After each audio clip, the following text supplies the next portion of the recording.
Hello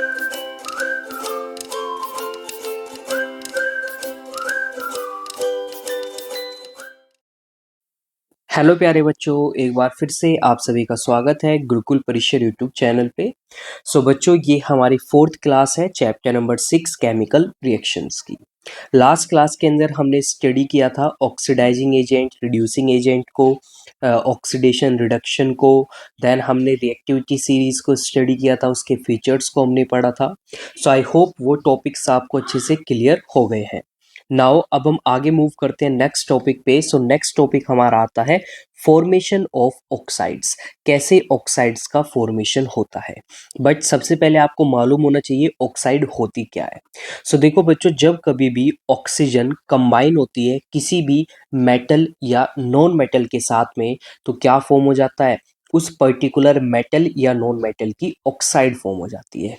यानी कि हम सिंपली क्या डिफाइन कर सकते हैं, क्या बोल सकते हैं यहाँ पे, that oxides are compounds formed when metals and non-metals react with oxygen in the air.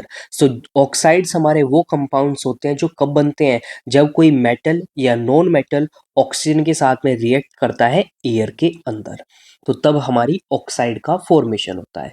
For example, जैसे हमें यहाँ पे एक एग्जाम्पल दिया गया है that burning of magnesium ribbon in the air with a bright white light to form magnesium oxide. तो अब देखिए यहाँ पे मैग्नीशियम रिबन को हम बर्न कर रहे हैं, उसको जला रहे हैं एयर की प्रेजेंस में, तो वो ब्राइट लाइट व्हाइट लाइट को क्या करेगा, शो करेगा। और वहाँ पे एक व्हाइट पाउडर भी बनता था, हमने पीछे स्टडी किया था चैप्टर के स्टार्टिंग के अंदर। तो इससे क्या फॉर्म हो जाएगा, वहाँ पे मैग्नीशियम ऑक्साइड फॉर्म हो जाएगी। तो ये हमारी यहाँ पे क्या बन गई, एक ऑक्साइड बन गई है। आई होप बच्चों आपको समझ में आ गया है ऑक्साइड्स होती क्या है। अब हम बात करते हैं यहाँ पे ऑक्साइड्स को प्रोड्यूस करने के हमारे पास अलग अलग मेथड्स होते हैं। तो अब हम वन बाय वन उन सभी मेथड्स को यहाँ पे स्टडी करते हैं।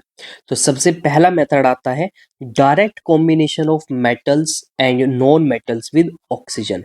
डायरेक्टली मेटल है हमारे पास या कोई नॉन मेटल है, अगर वो डायरेक्टली ऑक्सीजन के साथ में कंबाइन कर रहा है, उससे डायरेक्टली रिएक्ट कर रहा है, देन तब क्या फॉर्म होगा हमारा, तब हमारी ऑक्साइड फॉर्म हो जाएगी। तो चलिए देखते हैं कैसे यहाँ पे ये रिएक्शन होगी। When many metals and non metals are heated, they react with oxygen in the air to produce their respective metal oxides and non metal oxides। तो देखिए, जब हम किसी मेटल को या नॉन मेटल को जब हम हीट करते हैं, उसको गर्म करते हैं एयर की प्रेजेंस में, तो वो क्या करता है, ऑक्सीजन के साथ में रिएक्ट कर लेता है और रिएक्ट करके अपनी रेस्पेक्टिव मेटल ऑक्साइड या नॉन मेटल ऑक्साइड को फॉर्म कर लेता है। जैसे एग्जांपल देखते हैं हम, तो सबसे फर्स्ट हम देखते हैं यहाँ पे reaction of metals with oxygen on heating. तो किस तरह से मेटल्स रिएक्ट करते हैं ऑक्सीजन के साथ में जब हम उनको हीट करते हैं। तो यहाँ पे हमने लिया कैल्शियम। कैल्शियम को जब हम हीट करेंगे एयर की प्रेजेंस में, तो ये ऑक्सीजन के साथ में क्या हो जाएगा, कंबाइन हो जाएगा, और कंबाइन होके क्या बना लेगा, अपनी ऑक्साइड बना लेगा, जिसको हम बोलेंगे कैल्शियम ऑक्साइड। तो यहाँ पे ये इसने क्या बना ली है, अपनी ऑक्साइड बना ली है, अपनी ऑक्साइड बना ली है इसने CaO, जिसको हम बोलेंगे कैल्शियम ऑक्साइड। क्यों, क्योंकि कैल्शियम के ऊपर चार्ज आता है 2 पॉजिटिव, ऑक्सीजन के ऊपर चार्ज आता है 2 नेगेटिव, तो ये दोनों कंबाइन होके क्या बना लेंगे, CaO, कैल्शियम ऑक्साइड को फॉर्म कर लेंगे। नाउ नेक्स्ट हमें दिया हुआ है सोडियम। तो सोडियम ऑक्सीजन के साथ में रिएक्ट करके क्या बना लेता है, सोडियम ऑक्साइड बना लेता है। तो ये हमारे यहाँ पे बन गई है सोडियम ऑक्साइड। इसी तरह से और भी हमारे जो डिफरेंट डिफरेंट मेटल्स हैं, वो भी क्या करते हैं, वो भी ऑक्सीजन के साथ में रिएक्ट करके क्या बना लेते हैं, अपनी ऑक्साइड बना लेते हैं। जैसा एक एग्जांपल हमने ऊपर अभी पढ़ा था कि जो मैग्नीशियम है, मैग्नीशियम ऑक्सीजन के साथ में रिएक्ट करके क्या बना लेता है, मैग्नीशियम ऑक्साइड बना लेता है। तो इक्वेशन को हम बैलेंस कर देंगे, तो ये हमारी यहाँ पे मैग्नीशियम ऑक्साइड के फॉर्मेशन की रिएक्शन आ गई है। आई होप बच्चों आपको समझ में आ गया है किस तरह से मेटल ऑक्साइड्स फॉर्म होंगी डायरेक्ट कॉम्बिनेशन से। अब हम बात करते हैं आगे reaction of non metals with oxygen. कैसे नॉन मेटल्स रिएक्ट करेंगे जब हम उनकी रिएक्शन कराएंगे किसके साथ में, ऑक्सीजन के साथ में। तो चलिए एग्जांपल देखते हैं कुछ नॉन मेटल्स के यहाँ पे। तो हमने लिया कार्बन। सो कार्बन की रिएक्शन हो रही है ऑक्सीजन के साथ में, तो क्या बनता है? सो कॉमन सा आपको मालूम है सभी को, कार्बन डाइऑक्साइड हमारा फॉर्म हो जाता है। Next nitrogen. नाइट्रोजन एक नॉन मेटल है, ऑक्सीजन के साथ में रिएक्ट करके क्या बनाएगा? NO बनाएगा। सो ये NO क्या होती है? तो ये होती है हमारी नाइट्रिक ऑक्साइड। NO को हम बोलते हैं नाइट्रिक ऑक्साइड। और CO2 ये आप सभी को मालूम है, ये होती है हमारी कार्बन डाइऑक्साइड। सो इस तरह से क्या होता है, हमारा डायरेक्ट कॉम्बिनेशन से मेटल्स और नॉन मेटल्स की क्या बनती है? ऑक्साइड बनती है। नाउ अब हम मूव करते हैं सेकंड टाइप पे। तो सेकंड टाइप आता है हमारा thermal decomposition of metal nitrates, metal carbonates and metal sulphates. तो अगर हमारे पास मेटल की नाइट्रेट है, मेटल की कार्बोनेट है या मेटल की सल्फेट है, और हम उनका क्या कर रहे हैं? हम उनका डिकम्पोजिशन कर रहे हैं। अब डिकम्पोजिशन भी हम कैसे कर रहे हैं? थर्मल डिकम्पोजिशन, यानी कि उनको हम हीट कर रहे हैं। तो अब आपको मालूम है कि जब हम हीट करके क्या करते हैं, किसी भी नाइट्रेट, कार्बोनेट या सल्फेट को जब हम हीट करेंगे ना, तो वो ब्रेक हो जाती है, वो टूट जाती है। सो चलिए देखते हैं हम कैसे वो ब्रेक होगी। तो सबसे फर्स्ट हम यहाँ पे बात करते हैं नाइट्रेट्स की। So when metal nitrates are heated, they give out metal oxides, nitrogen dioxide and oxygen. तो जब कभी भी हम किसी मेटल की नाइट्रेट को हीट करेंगे, उसका थर्मल डिकम्पोजिशन करेंगे, तो हमें क्या मिलेगा? हमें मेटल की ऑक्साइड मिलेगी, नाइट्रोजन डाइऑक्साइड मिलेगी और ऑक्सीजन मिल जाएगी। फॉर एग्जाम्पल, जैसे हम यहाँ पे एग्जाम्पल देखते हैं। सो हमें यहाँ पे क्या गिवन है? हमें गिवन है मैग्नीशियम नाइट्रेट, MgNO3 का ट्वाइस। तो ये फॉर्मूला होता है मैग्नीशियम नाइट्रेट का। सो जैसे हम इसको हीट करेंगे तो ये ब्रेक हो जाएगा किसमें? मैग्नीशियम ऑक्साइड MgO में, साथ में नाइट्रोजन डाइऑक्साइड भी फॉर्म होगी NO2, और साथ में ऑक्सीजन भी हमारी फॉर्म हो जाएगी। सो इस तरह से ये हमारी रिएक्शन होती है। नाउ अब यहाँ पे अगर मैं बात करता हूँ मैग्नीशियम नाइट्रेट की, सो Mg2 पॉजिटिव होगा यहाँ पे एंड NO3 नेगेटिव होगा, और कंबाइन होके क्या बनाएंगे? ये बनाएंगे MgNO3 का ट्वाइस, यानी कि मैग्नीशियम नाइट्रेट ये बना लेंगे। नाउ अब नेक्स्ट हम बात करते हैं कार्बोनेट्स की। सो जब हम मेटल कार्बोनेट्स को स्ट्रांगली हीट करेंगे, तो वो मेटल ऑक्साइड्स में कार्बन डाइऑक्साइड में क्या हो जाएगा? ब्रेक हो जाएगा। जैसे यहाँ पे हमने लिया कैल्शियम कार्बोनेट CaCO3। तो जब हम कैल्शियम कार्बोनेट को हीट करेंगे, तो ये ब्रेक होके क्या बनाएगा? कैल्शियम ऑक्साइड बना लेगा, और साथ में कार्बन डाइऑक्साइड गैस रिलीज हो जाएगी। तो इस तरह से मेटल कार्बोनेट्स क्या करते हैं? यहाँ पे मेटल ऑक्साइड्स का फॉर्मेशन करते हैं। नेक्स्ट थर्ड आता है सल्फेट्स। तो जब हम मेटल सल्फेट्स को हीट करेंगे, तो वो क्या प्रोड्यूस करेंगे? मेटल ऑक्साइड्स, और साथ में कुछ गैसेस भी प्रोड्यूस करेंगे, जैसे कि सल्फर डाइऑक्साइड हो गया या फिर सल्फर ट्राई ऑक्साइड हो गया। अब यहाँ पे हमने एग्जांपल लिया है आयरन सेकेंड सल्फेट का, FeSO4। तो FeSO4 को जब हम हीट करेंगे, तो ये बनाएगा आयरन थर्ड ऑक्साइड Fe2O3। अब यहाँ पे थर्ड ऑक्साइड क्यों बोला? क्योंकि यहाँ पे जो आयरन है ना, आयरन की जो वैलेंसी है वो हमारी +3 है, और इधर हमने आयरन सेकेंड सल्फेट क्यों बोला? क्योंकि यहाँ पे जो आयरन की वैलेंसी है ना, वो हमारी +2 है। और साथ में हमारी गैसेस मिलेगी हमें, sulphur dioxide SO2 and sulphur trioxide SO3। तो इस तरह से ये हमारी रिएक्शन यहाँ पे प्रोसीड करती है। तो ये हमारे यहाँ पे थर्मल डिकम्पोजिशन के अंदर ये 3 पॉइंट्स थे, या 3 एग्जाम्पल्स आप बोल सकते हैं। पहला था हमारा metal nitrate, second metal carbonate and third metal sulphate. So I hope बच्चों आपको अच्छे से समझ में आ गया है फॉर्मेशन ऑफ ऑक्साइड्स कैसे होगा। सो चलिए अब हम आगे नेक्स्ट टॉपिक पे मूव करते हैं, जो आता है हमारा यहाँ पे टाइप्स ऑफ ऑक्साइड्स। तो अब हम बात करते हैं ऑक्साइड्स के टाइप्स की। तो जो ऑक्साइड्स है ना, ऑक्साइड्स को हमने बेसिकली 4 कैटेगरीज में क्लासिफाई किया हुआ है। 4 टाइप्स की हमारी क्या होती है? ऑक्साइड्स होती हैं। कौन कौन सी होंगी? सबसे फर्स्ट होगी हमारी एसिडिक ऑक्साइड। तो अब देखिए यहाँ पे क्या वर्ड आ रहा है? Acidic, basic oxide, amphoteric oxide and neutral oxides. तो ये हमारी 4 टाइप्स की क्या होती हैं? ऑक्साइड्स होती हैं। सो अब हम वन बाय वन इन सभी ऑक्साइड्स को स्टडी करते हैं, समझते हैं। तो सबसे फर्स्ट हम बात करते हैं यहाँ पे एसिडिक ऑक्साइड्स की। तो कौन सी ऑक्साइड्स होंगी जिनको हम एसिडिक ऑक्साइड्स बोलते हैं? तो बेसिकली जब नॉन मेटल रिएक्ट करता है ऑक्सीजन के साथ में, तो वो कौन सी ऑक्साइड बनाएगा? वो बनाएगा एसिडिक ऑक्साइड्स। अब देखिए इसका मीनिंग क्या होता है। तो आप सभी को मालूम होगा एसिड्स बेस के बारे में। सो एसिड्स को आइडेंटिफाई करने की क्या प्रॉपर्टी होती है? सो बेसिकली इंडिकेटर्स की हेल्प से हम उनको आइडेंटिफाई कर सकते हैं। तो इंडिकेटर्स आप सभी को मालूम होगा क्या होते हैं। तो जैसे मैं यहाँ पे एक एग्जांपल की बात करता हूँ, एक एग्जांपल लेके मैं इंडिकेटर को आपको समझाता हूँ यहाँ पे। तो जैसे आपने क्या लिया, लिटमस पेपर लिया। सो लिटमस पेपर आप सभी को मालूम होगा ये एक हमारा क्या होता है, इंडिकेटर होता है। सपोज करो आपने लिटमस पेपर लिया, यहाँ पे ब्लू लिटमस लिया आपने। सो ब्लू लिटमस क्या होता है, जब ये एसिड के कांटेक्ट में आता है तो ये कैसे कलर का हो जाता है? ये हो जाता है रेड कलर का। कैसा कलर हो जाएगा इसका? रेड कलर हो जाएगा। और अगर आप क्या लेते हो, अगर आप रेड लिटमस लेते हो और रेड लिटमस को अगर आप किसके कांटेक्ट में आता है, ये अगर आपका बेस के कांटेक्ट में आता है तो ये फिर हो जाएगा ब्लू कलर का। इसका कलर क्या हो जाएगा? चेंज हो जाएगा। दैट मीन्स आप सीधा सा क्या बोल सकते हो कि जो लिटमस पेपर है वो ब्लू से रेड हो जाएगा अगर एसिड के कांटेक्ट में आएगा, और वो रेड से ब्लू हो जाएगा अगर वो बेस के कांटेक्ट में आएगा। यानी कि अगर कोई केमिकल सब्सटेंस आपका क्या है, एसिडिक है नेचर में, तो वो ब्लू लिटमस को रेड टर्न कर देगा, और अगर वो बेसिक है नेचर में तो वो रेड लिटमस को ब्लू टर्न कर देगा। अब हम यहाँ पे बात कर रहे हैं एसिडिक ऑक्साइड्स की। तो जब नॉन मेटल ऑक्सीजन के साथ में रिएक्ट करता है तो जो ऑक्साइड बनेगी ना, वो कैसे नेचर की होगी? एसिडिक नेचर की होगी। इसका मतलब कि वो ब्लू लिटमस को क्या कर देगा? रेड कर देगा। So acidic oxides form acids when they react with water। तो अब जो ये एसिडिक ऑक्साइड बन गई हमारी, अब अगर मैं इसकी रिएक्शन वाटर के साथ करा देता हूँ तो फिर वो क्या बना लेगी वहां पे? वो पर्टिकुलर एक एसिड को फॉर्म कर देगी।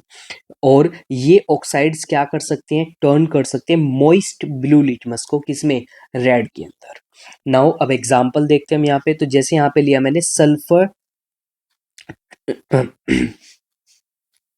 मैंने यहाँ पे लिया सल्फर ट्राईऑक्साइड। तो यहाँ पे बुक के अंदर मिस प्रिंटेड है, तो बेसिकली ये सल्फर ट्राई ऑक्साइड है। तो सल्फर ट्राईऑक्साइड की रिएक्शन किसके साथ हो रही है? वाटर के साथ हो रही है। तो यहाँ पे क्या बन जाएगा? सल्फ्यूरिक एसिड बन जाएगा हमारा। देन नीचे कार्बन डाइऑक्साइड है, कार्बन डाइऑक्साइड की रिएक्शन वाटर के साथ हो रही है, तो ये बन जाएगा कार्बोनिक एसिड H2CO3। तो ये हमारा यहाँ पे फॉर्म हो जाएगा। सो यहाँ से आप आइडेंटिफाई कर सकते हैं कि क्यों हम नॉन मेटल की ऑक्साइड्स को एसिडिक ऑक्साइड्स बोलते हैं। बिकॉज ये वाटर के साथ में रिएक्ट करके क्या करेंगी? वाटर के साथ में रिएक्ट करके एसिड्स बना लेती हैं। तो इसीलिए इनका जो नेचर होता है वो एसिडिक नेचर होता है। सो आई होप बच्चों आपको समझ में आ गया है फर्स्ट टाइप की ऑक्साइड। चलिए अब हम आगे मूव करते हैं सेकेंड टाइप। तो सेकेंड टाइप की ऑक्साइड हमारी आती है यहाँ पे बेसिक ऑक्साइड्स। तो जैसे इसका नेम यहाँ पे क्या मेंशन कर रहा है कि इनका नेचर कैसा होगा? बेसिक नेचर होगा। सो चलिए देखते हैं इन ऑक्साइड्स को। So metals react with oxygen to give basic compounds of oxygen. तो आपको मालूम है कि जब मेटल ऑक्सीजन के साथ रिएक्ट करेगा तो मेटल की ऑक्साइड बनाएगा, और जो ये मेटल की ऑक्साइड होगी ना, ये कैसे नेचर की होगी हमारी? ये बेसिक नेचर की होगी। तो इसलिए हम इनको क्या बोलते हैं? बेसिक ऑक्साइड्स बोलते हैं।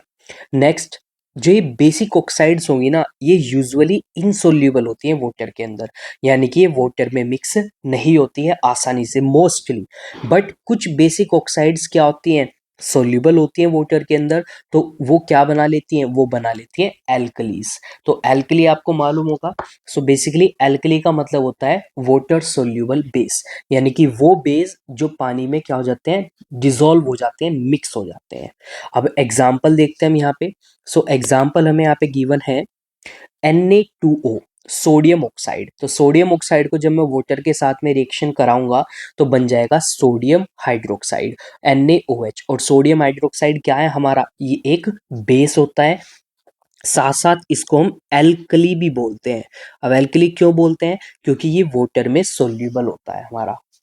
नेक्स्ट एग्जाम्पल है हमारे पास कैल्शियम ऑक्साइड। तो कैल्शियम ऑक्साइड एक मेटल की ऑक्साइड है। जब कैल्शियम और ऑक्सीजन आपस में रिएक्ट करेंगे तो कैल्शियम ऑक्साइड बनेगा। तो जब मैं इसकी रिएक्शन वाटर के साथ में कराऊंगा तो बन जाएगा कैल्शियम हाइड्रोक्साइड, CaOH का ट्वाइस। तो ये भी हमारा क्या होता है, एक बेस होता है। नाउ अब इनकी क्या प्रॉपर्टी होगी कि ये रेड लिटमस को किस में टर्न कर देंगे, ब्लू में टर्न कर देंगे इन एन एल्कलाइन सॉल्यूशन। यानी कि रेड लिटमस ब्लू में टर्न हो जाता है, जैसा मैंने भी आपको पीछे बताया था, जब वो किसके कांटेक्ट में आएगा, किसी बेस के कांटेक्ट में आएगा या किसी एल्कलाइन सॉल्यूशन के कांटेक्ट में आएगा। सो आई होप बच्चों आपको ये बेसिक ऑक्साइड्स का कंसेप्ट भी अच्छे से समझ में आ गया है। नाउ अब हम आगे मूव करते हैं। थर्ड टाइप की जो ऑक्साइड है हमारी, एम्फोटेरिक ऑक्साइड्स। तो चलिए एम्फोटेरिक ऑक्साइड्स की हम बात करते हैं यहाँ पे। So amphoteric oxides are compounds of oxygen that show both acidic as well as basic characteristics. तो एम्फोटेरिक ऑक्साइड्स हमारी वो ऑक्साइड्स होंगी जो दोनों ही तरह का नेचर शो करेंगी, यानी कि एसिडिक नेचर भी शो करेंगी और साथ साथ में बेसिक नेचर भी वो शो करेंगी। तो इन ऑक्साइड्स को हम क्या बोलते हैं, इनको हम एम्फोटेरिक ऑक्साइड्स बोलते हैं। Now when they react with alkali, अब ये ऑक्साइड जब किसी एल्कली का मतलब है वाटर सोल्यूबल बेस, उसके साथ में रिएक्ट करेंगी तो क्या बनाएगी, सोल्ट एंड वाटर बनाएगी। इसका मतलब है कि कैसी प्रॉपर्टी शो कर रही है, एसिडिक प्रॉपर्टी शो कर रही है। और ये रिएक्शन हमारी क्या हो जाएगी, ये एक तरह की हमारी न्यूट्रलाइजेशन रिएक्शन हो जाएगी। सो न्यूट्रलाइजेशन रिएक्शन हमने पढ़ा था, जब कोई एसिड और बेस रिएक्ट करके क्या बनाता है, सोल्ट एंड वाटर बनाता है। फॉर एग्जाम्पल हमें यहाँ पे गिवन है, reaction of zinc oxide with sodium hydroxide. हमने लिया जिंक ऑक्साइड, ZnO होता है, इसकी रिएक्शन करा रहे हैं हम सोडियम हाइड्रोक्साइड के साथ में। तो यहाँ पे हमारा एक सोल्ट बन जाएगा सोडियम जिंकेट, Na2ZnO2, और साथ में वाटर हमारा क्या हो जाएगा, फॉर्म हो जाएगा। तो यहाँ पे इस ZnO ने कैसा नेचर शो किया, यहाँ पे इसने एसिडिक नेचर शो किया। कैसा नेचर शो किया, एसिडिक नेचर शो किया। और NaOH ये हमारा क्या है, या तो हम इसको बोल सकते हैं कि ये हमारा एक बेस है, या हम बोल सकते हैं कि ये हमारी एक एल्कली है। और Na2ZnO2 ये क्या बना हमारा, ये बना हमारा सोल्ट, सोडियम जिंकेट। तो यहाँ पे ZnO ने कैसा नेचर शो किया, यहाँ पे इसने अपना एसिडिक नेचर शो किया है। नाउ अब अगर हम सेम ZnO की जिंक ऑक्साइड की रिएक्शन किसके साथ में करा दे, किसी एसिड के साथ में करा दे, तो अगेन यहाँ पे भी सोल्ट एंड वाटर फॉर्म होगा। और इस टाइम पे ये कैसी प्रॉपर्टी शो करेगा, ये बेसिक प्रॉपर्टी को शो करेगा। तो जैसे एग्जांपल यहाँ पे हमने लिया, सो जिंक ऑक्साइड की रिएक्शन अब हम किसके साथ करा रहे हैं, हाइड्रोक्लोरिक एसिड के साथ करा रहे हैं। सो हाइड्रोक्लोरिक एसिड के साथ में जब ये रिएक्शन करेगा तो क्या बनाएगा, सोल्ट बनाएगा।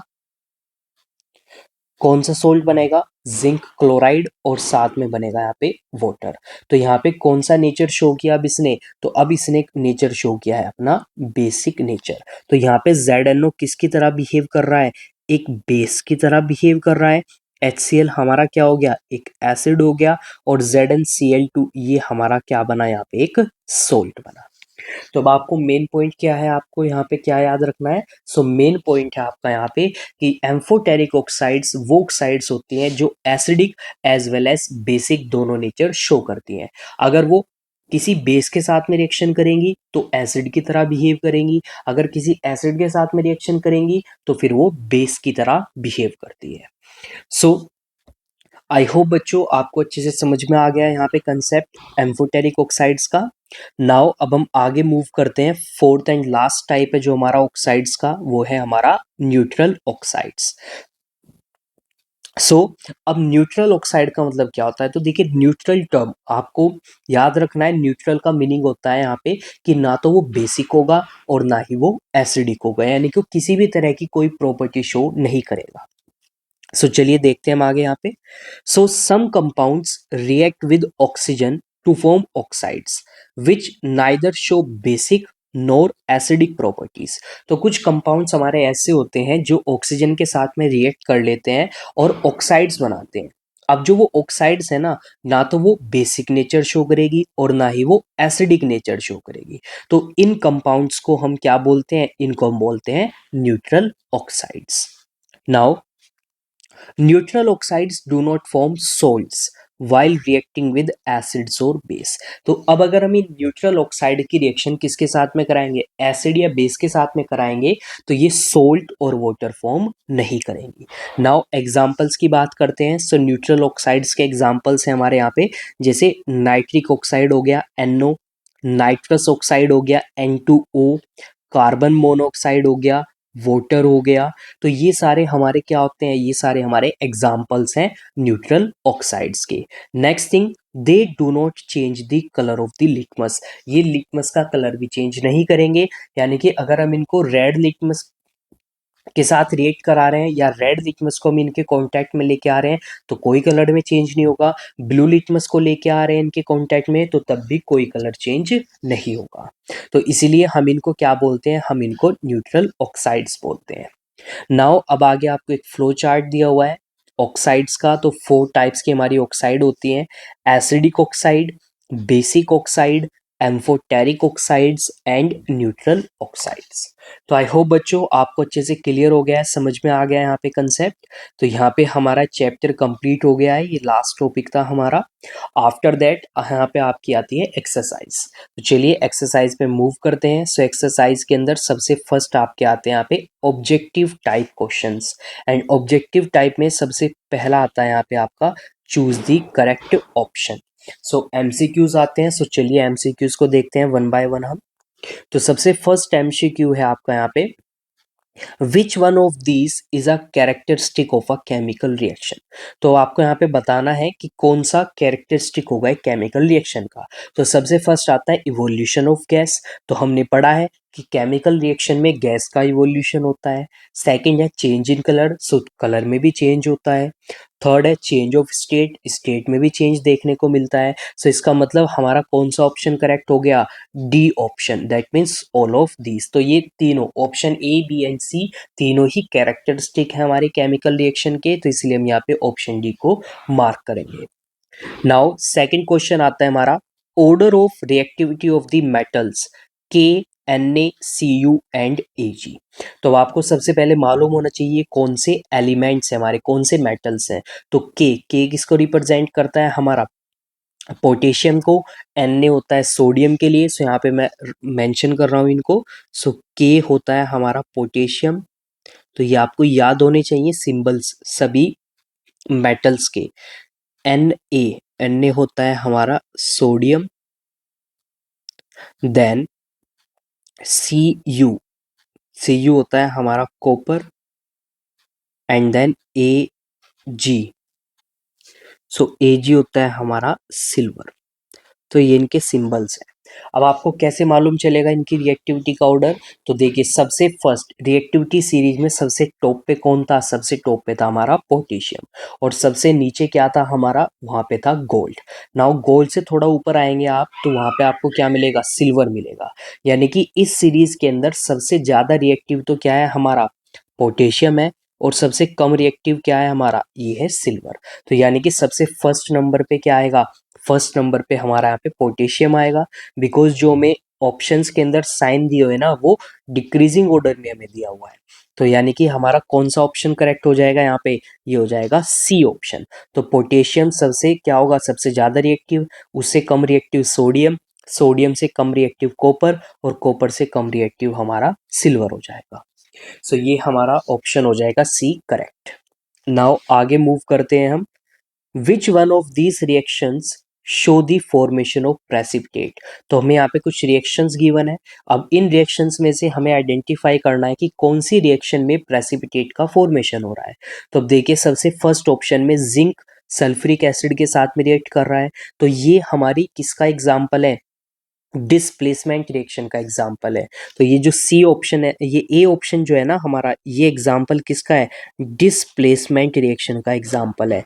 एंड आपको मालूम है डिस्प्लेसमेंट रिएक्शन में कोई भी प्रेसिपिटेट फॉर्म नहीं होता है। प्रेसिपिटेट किस में फॉर्म होता है, डबल डिस्प्लेसमेंट रिएक्शन में फॉर्म होता है। देन बी ऑप्शन, तो बी ऑप्शन में आप देख सकते हैं यहाँ पे आपको आयरन हाइड्रोक्साइड दिया हुआ है, और आयरन हाइड्रोक्साइड के साइड में यहाँ पे एरो दिया हुआ है डाउन साइड। एंड आपको मालूम है डाउन साइड एरो किसको रिप्रेजेंट करता है, एक प्रेसिपिटेट को रिप्रेजेंट करता है। So that means option B हमारा यहाँ पे क्या हो जाएगा, करेक्ट हो जाएगा। एंड सी ऑप्शन में जो ये हमें दिया हुआ है तो ये बेसिकली एग्जाम्पल है किसका, कॉम्बिनेशन रिएक्शन का। तो ये सी ऑप्शन भी हमारा नहीं होगा, तो ऑप्शन भी हमारा करेक्ट हो गया, क्योंकि ये हमारा किसका एग्जाम्पल है, ये एग्जाम्पल है हमारा प्रेसिपिटेशन रिएक्शन का। तो ये हमारी प्रेसिपिटेशन रिएक्शन हो गई। सो आई होप बच्चों आपको ये समझ में आ गया, अच्छे से क्लियर हो गया है। नाउ चलिए अब हम मूव करते हैं फोर्थ पे। सो फोर्थ में हमें गिवन है the reaction in which heat is absorbed. तो जिन रिएक्शन में हीट एब्जॉर्ब होती है उनको हम क्या बोलते हैं, उनको हम बोलते हैं एंडोथर्मिक रिएक्शंस। तो दो तरह की हमने रिएक्शन पढ़ी थी एनर्जी चेंज के बेसिस पे, एंडोथर्मिक जिसमें हीट एब्जॉर्ब होती थी, एक्सोथर्मिक जिसमें हीट रिलीज होती थी। नाउ नेक्स्ट फिफ्थ आता है हमारे पास, consider the following equation of the chemical reaction of a metal M. तो आपको एक मेटल एम दिया हुआ है, आपको मालूम नहीं है कि मेटल एम है क्या, ठीक है। तो यहाँ पे हमें रिएक्शन दी हुई है कि मेटल एम रिएक्ट कर रहा है ऑक्सीजन के साथ में और क्या बना रहा है, M2O3, यानी कि अपनी ऑक्साइड बना रहा है। तो अब हमें यहाँ पे ऑप्शंस गिवन है, सो हमें यहाँ पे फाइंड करना है। सो दिस इक्वेशन रिप्रेजेंट्स, ये इक्वेशन क्या रिप्रेजेंट कर रही है, तो देखिए मेटल ऑक्सीजन के साथ में कंबाइन हो रहा है, तो यानी कि कॉम्बिनेशन रिएक्शन हो गई हमारे यहाँ पे, क्योंकि दो रिएक्टेंट है और एक सिंगल प्रोडक्ट हमारा बन रहा है। दैट मीन्स ऑप्शन ए में कॉम्बिनेशन दिया हुआ है, दैट मीन्स ये सही हो सकता है। अब ऑप्शन बी में हमें डिकम्पोजिशन दिया हुआ है, तो यानी कि ये तो कंप्लीट हमारा रॉन्ग ही हो गया। देन ऑप्शन सी में ऑक्सीडेशन और डिस्प्लेसमेंट दिया हुआ है, तो यानी कि ये भी गलत हो गया हमारा। एंड ऑप्शन डी में अगेन हमें कॉम्बिनेशन दिया हुआ है, तो यानी कि ये सही हो गया हमारा, ये सही हो सकता है। अब देखिए ऑप्शन ए और ऑप्शन डी में कॉम्बिनेशन है, तो एक पार्ट तो सही हो गया। अब दूसरे पार्ट में यहाँ पे दिया हुआ है रिडक्शन, ऑप्शन ए में दिया हुआ है रिडक्शन एंड ऑप्शन डी में दिया हुआ है ऑक्सीडेशन। तो देखिए मेटल ऑक्सीजन के साथ में कंबाइन हो रहा है, ऑक्सीजन जुड़ रही है, वहां पे एडिशन हो रहा है ऑक्सीजन का, और ऑक्सीजन के एडिशन को हम क्या बोलते हैं, ऑक्सीडेशन बोलते हैं। तो इसका मतलब ए ऑप्शन गलत हो गया हमारा, और करेक्ट ऑप्शन क्या हो गया हमारा, डी हो गया है। सो चलिए अब हम मूव करते हैं नेक्स्ट एमसीक्यू पे, सिक्स पे। तो सिक्स में हमें गिवन है the reactions in which compound breaks up into elements और simpler compounds is known as. So कौन सी रिएक्शन होती है वो जिसमें ब्रेक डाउन होता है कंपाउंड्स का एलिमेंट्स या सिंपलर कंपाउंड्स में, तो ये होती है हमारी डिस्प्लेसमेंट डिकम्पोजिशन रिएक्शन। तो ये होती है हमारी डिकम्पोजिशन रिएक्शन। सो बी ऑप्शन हमारा यहाँ पे करेक्ट हो गया। Next, which of these is a thermal decomposition reaction. अब देखिए थर्मल डिकम्पोजिशन में क्या होता है, हम वहाँ पे हीट की हेल्प से क्या करते हैं, हम ब्रेक डाउन करते हैं। तो अब देखिए यहाँ पे तीन एग्जाम्पल हमें दिए हुए हैं। तो फर्स्ट वन लेड नाइट्रेट। तो देखिए लेड नाइट्रेट को हम ब्रेक डाउन जब करते हैं ना, तो हम यहाँ पे हीट देते हैं। तो ऑप्शन ए हमारा करेक्ट है। अब ऑप्शन बी हमारा रॉन्ग क्यों है, अब देखिए ये भी एक डिकम्पोजिशन का एग्जाम्पल है, बट यहाँ पे हम जो एनर्जी दे रहे हैं ना वाटर के ब्रेकडाउन के लिए, तो वो इलेक्ट्रिसिटी की फॉर्म में दे रहे हैं, और सी में हम दे रहे हैं किसकी फॉर्म में, लाइट की फॉर्म में। बट हमसे स्पेसिफिकली क्या पूछा गया था, वो हीट वाला पूछा गया था, तो ऑप्शन ए हमारा करेक्ट हो गया। Next, which of these is more reactive than iron. अब देखिए आयरन से ज्यादा रिएक्टिव होने का मतलब है कि आयरन से ऊपर होना चाहिए वो रिएक्टिविटी सीरीज में, तो आयरन से ऊपर यहाँ पे कौन होता है, वो होता है सोडियम। तो सोडियम हमारा ज्यादा रिएक्टिव हो जाएगा किससे, आयरन से। Next, a reaction in which an acid and a base react together to form salt and water. So उन reactions को हम क्या बोलते हैं, उनको हम बोलते हैं न्यूट्रलाइजेशन रिएक्शन। जब एक एसिड और बेस रिएक्ट करके क्या बनाते हैं, सोल्ट एंड वाटर बनाते हैं। Next, consider the reaction KBr potassium bromide reacts with silver nitrate AgNO3 to form potassium nitrate and silver bromide. तो इस रिएक्शन, ये रिएक्शन किसका एग्जाम्पल है, तो अब देखिए यहाँ पे आपको क्या दिए हुए हैं, दो सोल्ट दिए हुए हैं, एक्वस सोल्ट दिए हुए हैं, और दोनों एक्वस सोल्ट के बीच में रिएक्शन हो रही है, तो हमारे दो नए सोल्ट बन रहे हैं, पोटेशियम नाइट्रेट ये एक्वस है और सिल्वर ब्रोमाइड। अब ये सिल्वर ब्रोमाइड जो है ये क्या हो गया हमारा, प्रेसिपिटेट हो गया क्योंकि यहाँ पे सॉलिड मेंशन है। अब प्रेसिपिटेट कहाँ पे बनते हैं हमारे, ये बनते हैं डबल डिस्प्लेसमेंट में। और दूसरा यहाँ पे क्या हो रहा है, आयंस का एक्सचेंज हो रहा है, आयंस इंटरचेंज हो रहे हैं। तो पोटेशियम किसके साथ चला गया है, नाइट्रेट के साथ, और सिल्वर किसके साथ आ गया है, ब्रोमीन के साथ। तो यानी कि ये किसका एग्जाम्पल है, हमारा डबल डिस्प्लेसमेंट का एग्जाम्पल है। सो ऑप्शन सी हमारा यहाँ पे करेक्ट हो गया। Now 11th, the removal of oxygen from a substance is called. तो जब हम ऑक्सीजन को रिमूव करेंगे किसी सब्सटेंस में से तो उसको हम बोलते हैं reduction. Next, in the context of redox reaction, the removal of hydrogen from a substance is known as। तो redox reaction मैंने आपको बोला था कि जब ऑक्सीडेशन और रिडक्शन एक साथ होंगे तो तब हम उस रिएक्शन को रिडोक्स रिएक्शन बोलेंगे। अब यहाँ पे बोला है कि रिडोक्स रिएक्शन के पॉइंट ऑफ व्यू से अगर हम हाइड्रोजन को रिमूव कर रहे हैं किसी सब्सटेंस से तो उसको हम क्या बोलते हैं, उसको हम बोलते हैं oxidation. So removal of hydrogen या एडिशन ऑफ ऑक्सीजन, तो ये हो जाएगा हमारा ऑक्सीडेशन। सो बच्चों यहाँ पे हमारे एमसीक्यू कंप्लीट हो गए हैं। सो आई होप आपको सभी एमसीक्यूज अच्छे से समझ में आ गए हैं। सो चलिए अब हम आगे मूव करते हैं बी पार्ट पे। सो यहाँ पे है हमारे फिल इन दी ब्लैंक्स। तो सबसे फर्स्ट है हमारा a dash reaction involves the formation of new substance. तो किस रिएक्शन में नए सब्सटेंस का फॉर्मेशन होता है, सो वो होती है हमारी केमिकल रिएक्शंस। केमिकल रिएक्शन में क्या होते हैं, नए सब्सटेंस का फॉर्मेशन होता है। सेकंड आता है हमारे पास a dash is an insoluble solid formed during a chemical reaction. तो क्या बोलते हैं उस इनसोल्यूबल सॉलिड को, तो उसको हम बोलते हैं प्रेसिपिटेट। तो वो हो जाएगा हमारा precipitate. Next, the gas evolved indicated with dash in the chemical equation. तो जब कभी भी कोई केमिकल रिएक्शन होती है और उसमें कोई गैस इवॉल्व होती है तो उसको हम कैसे इंडिकेट करते हैं, तो या तो हम उसके साइड में ब्रैकेट में जी लिख देते हैं गैस, या फिर हम क्या करते हैं, या फिर हम वहां पे एरो हेड लगा देते हैं, एक एरो जिसका हेड क्या होगा हमारा ऊपर की साइड होगा। तो इन दो मेथड से हम उसको इंडिकेट कर सकते हैं। नाउ नेक्स्ट हमारे पास आता है the reaction of quick lime and water to form slaked lime is an dash reaction. तो किस तरह की वो रिएक्शन होती है हमारी, तो बेसिकली इस रिएक्शन में अ लार्ज अमाउंट में हीट प्रोड्यूस होती है, तो इसलिए हम इसको बोलते हैं एक्सोथर्मिक रिएक्शन। तो ये हमारा किसका एग्जाम्पल हो जाएगा, एक्सोथर्मिक का एग्जाम्पल हो जाएगा। सो सेम एग्जाम्पल हमने स्टडी किया था जब हमने कैरेक्टरिस्टिक्स ऑफ केमिकल रिएक्शंस को स्टडी किया था।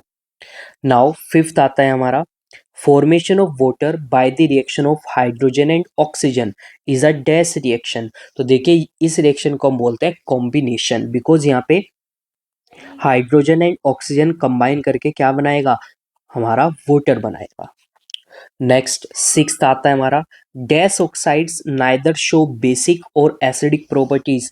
जस्ट नाउ अभी हमने पीछे पढ़ा था, तो कौन सी ऑक्साइड्स होती है हमारी जो ना तो बेसिक प्रॉपर्टी शो करती हैं और ना ही एसिडिक प्रॉपर्टी शो करती हैं, तो उन ऑक्साइड्स को हम बोलते हैं न्यूट्रल ऑक्साइड्स। तो न्यूट्रल ऑक्साइड्स होती है हमारी जो ना एसिडिक प्रॉपर्टी शो करेंगी और ना ही बेसिक। नाउ सेवेंथ आता है हमारे पास यहाँ पे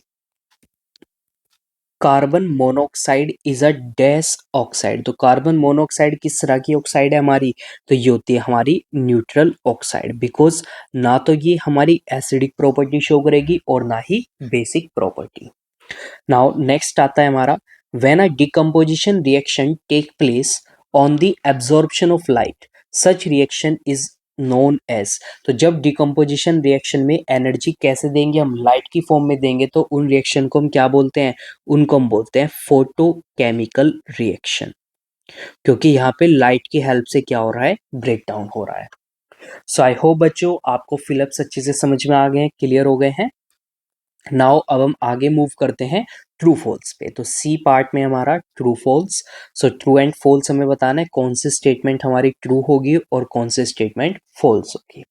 तो सबसे फर्स्ट आता है हमारा combination reactions are also called synthesis reaction. तो क्या कॉम्बिनेशन रिएक्शन को हम सिंथेसिस रिएक्शन भी बोलते हैं, तो यस ट्रू, बिकॉज इनमें क्या होता है, फॉर्मेशन होता है नए कंपाउंड्स का, सिंथेसिसाइज करते हैं हम यहाँ पे basically. Second, metals do not react with non metals. क्या मेटल्स और नॉन मेटल्स आपस में रिएक्ट नहीं करते हैं? सो नहीं, ऐसा नहीं होता है, मेटल्स नॉन मेटल्स आपस में रिएक्ट करते हैं। तो ये हमारी फॉल्स स्टेटमेंट हो जाएगी। जैसे मैं एग्जांपल की बात करता हूँ, जैसे NaCl हो गया, तो यहाँ पे सोडियम तो मेटल है, क्लोरीन क्या है हमारा, नॉन मेटल है। अब देखिए ये दोनों रिएक्ट करके इन्होंने क्या बनाया हुआ है, एक कंपाउंड बनाया हुआ है सोडियम क्लोराइड, तो इसीलिए ये स्टेटमेंट हमारी फॉल्स हो गई। A gas is always evolved in a chemical reaction. So एक chemical reaction में क्या हमेशा गैस इवॉल्व होगी? So ऐसा जरूरी नहीं है, गैस इवॉल्व हो भी सकती है और नहीं भी। तो दैट मीन्स ये स्टेटमेंट भी हमारी फॉल्स हो गई, क्योंकि हमेशा गैस इवॉल्व होना जरूरी नहीं है। सो जैसे अभी हम एग्जाम्पल की बात करता हूँ, तो जैसे सपोज करो मैंने क्या लिया, मैंने लिया यहाँ पे सोडियम। सोडियम की रिएक्शन मैंने करा दी HCl के साथ में। HCl एक एसिड है, तो बन जाएगा NaCl और साथ में H2, हाइड्रोजन गैस हमारी इवोल्व हो जाएगी। तो देखिए इस केस में हमारी हाइड्रोजन गैस का फॉर्मेशन हुआ, ये केमिकल रिएक्शन है। बट वहीं पे अगर मैं दूसरा एग्जांपल लेता हूँ, जैसे कि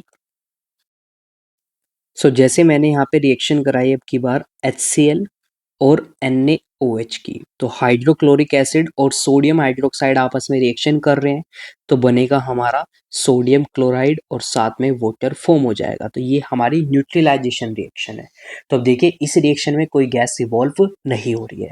तो यानी कि ऐसा जरूरी नहीं है कि केमिकल रिएक्शन में हमेशा एक गैस इवॉल्व होगी, एक गैस इवॉल्व हो भी सकती है या नहीं भी। अब गैस बेसिकली या तो हाइड्रोजन होगी, या ऑक्सीजन होगी, या कार्बन डाइऑक्साइड होगी, या नाइट्रोजन की ऑक्साइड हो सकती है, या सल्फर की ऑक्साइड हो सकती है। नाउ नेक्स्ट पे अब हम मूव करते हैं फोर्थ पे। When decomposition reaction occurs on heating, it is called thermal decomposition reaction. तो जब डिकम्पोजिशन रिएक्शन होगी किसकी हेल्प से, हीट की हेल्प से, तो क्या उनको थर्मल डिकम्पोजिशन बोलेंगे? सो यस, ये स्टेटमेंट हमारा क्या हो गया है, ट्रू हो गया है। नेक्स्ट फिफ्थ आता है हमारा, photochemical decomposition reaction involves the passing of electric current. So photochemical decomposition reaction में तो लाइट हम प्रोवाइड करते हैं, इलेक्ट्रिसिटी प्रोवाइड नहीं करते हैं, तो ये स्टेटमेंट हमारी हो गई है फॉल्स। नेक्स्ट आता है, oxides are compounds formed when two electrons share their atoms. So oxide तब फॉर्म होती है जब दो इलेक्ट्रॉन्स शेयर करते हैं अपने एटम्स को। सो नहीं, ऑक्साइड्स तो तब फॉर्म होती है जब कोई मेटल या नॉन मेटल ऑक्सीजन के साथ में कंबाइन करता है। तो ये स्टेटमेंट भी हमारी क्या हो गई है, फॉल्स हो गई है। नेक्स्ट आता है, metals are reactive in nature. क्या मेटल्स नेचर में रिएक्टिव होते हैं? सो यस, मेटल्स क्या होते हैं नेचर में रिएक्टिव। सो ये स्टेटमेंट हमारी ट्रू हो गई है। नेक्स्ट आता है, non metals form basic oxide. क्या non metals basic oxide form करते हैं? सो नहीं, नॉन मेटल्स तो कैसी ऑक्साइड फॉर्म करते हैं, एसिडिक ऑक्साइड। तो ये स्टेटमेंट भी हमारी यहाँ पे फॉल्स हो गई। Ninth, nitric oxide is an example of amphoteric oxide. So nitric oxide तो हमारी न्यूट्रल ऑक्साइड होती है, तो यानी कि ये स्टेटमेंट भी हमारी फॉल्स हो गई है। Tenth, neutralization reaction is the type of decomposition reaction. नहीं, न्यूट्रलाइजेशन रिएक्शंस तो हमारी डबल डिस्प्लेसमेंट रिएक्शन होती है, तो ये स्टेटमेंट भी हमारा फॉल्स हो गया। सो ये हमारे यहाँ पे ट्रू फॉल्स कंप्लीट हो गए हैं। सो हमारा फर्स्ट, फोर्थ एंड सेवेंथ, तो ये हमारे फोर यहाँ पे क्या है, ट्रू है, और बाकी हमारे क्या है यहाँ पे फॉल्स है। सो आई होप बच्चों आपको अच्छे से समझ में आ गए हैं, क्लियर हो गए हैं यहाँ पे सभी पॉइंट्स, सभी कंसेप्ट्स। सो चलिए अब हम आगे मूव करते हैं डी पार्ट पे। तो डी पार्ट में हमें यहाँ पे कुछ रिएक्शंस गिवन है। Identify and write the type of reaction represented by the following equation. So सबसे पहले हमें आइडेंटिफाई करना है किस टाइप की रिएक्शन होगी, एंड देन हमें मार्क करना है उस रिएक्शन के टाइप को। सबसे फर्स्ट हमारी रिएक्शन है, कैल्शियम कार्बोनेट रिएक्ट कर रहा है, ब्रेक कर रहा है basically calcium oxide and carbon dioxide के अंदर। तो अब देखिए एक सिंगल रिएक्टेंट है और ब्रेक होके क्या बना रहा है, दो प्रोडक्ट्स बना रहा है हमारा। तो अब इस रिएक्शन को हम क्या बोलेंगे, इसको बोलेंगे हम डीकम्पोजिशन रिएक्शन। अब देखिए, अब आपको याद होगा कि बेसिकली कैल्शियम कार्बोनेट का जो ब्रेक डाउन करते हैं ना हम, वो हीट की हेल्प से करते हैं। तो आप यहाँ पे इसको थर्मल डिकम्पोजिशन भी बोल सकते हैं। तो ये हमारी डिकम्पोजिशन या बोल सकते हैं थर्मल डिकम्पोजिशन रिएक्शन है। सेकंड सेकंड में कैल्शियम ऑक्साइड और वाटर कंबाइन करके कैल्शियम हाइड्रोक्साइड बना रहे हैं। तो देखिए कंबाइन कर रहे हैं, यहाँ पे दो रिएक्टेंट है और एक सिंगल प्रोडक्ट मिल रहा है। तो ये रिएक्शन हमारी हो जाएगी कॉम्बिनेशन। तो ये रिएक्शन हो गई हमारी यहाँ पे combination reaction. Next third, ferrous sulphate react break करके क्या बना रहा है, iron third oxide, sulphur dioxide and sulphur trioxide बना रहा है यहाँ पे। तो देखिए यहाँ पे भी ब्रेक डाउन हो रहा है इसका, तो ये भी क्या हो जाएगी हमारी डीकम्पोजिशन रिएक्शन हो जाएगी, क्योंकि यहाँ पे भी ब्रेक डाउन हो रहा है हमारा। नाउ नेक्स्ट हमारा फोर्थ आता है, अमोनियम क्लोराइड ब्रेक होके क्या बना रहा है, अमोनिया और हाइड्रोक्लोरिक एसिड बना रहा है। तो ये भी हमारा यहाँ पे क्या हो रहा है, ये भी डिकम्पोजिशन हो रहा है। सो ये भी हमारा एग्जाम्पल हो जाएगा डिकम्पोजिशन रिएक्शन का। नेक्स्ट, कैल्शियम और ऑक्सीजन कंबाइन होके क्या बना रहे हैं, कैल्शियम ऑक्साइड बना रहे हैं। दैट मीन्स ये हमारी क्या हो जाएगी, कॉम्बिनेशन रिएक्शन हो जाएगी।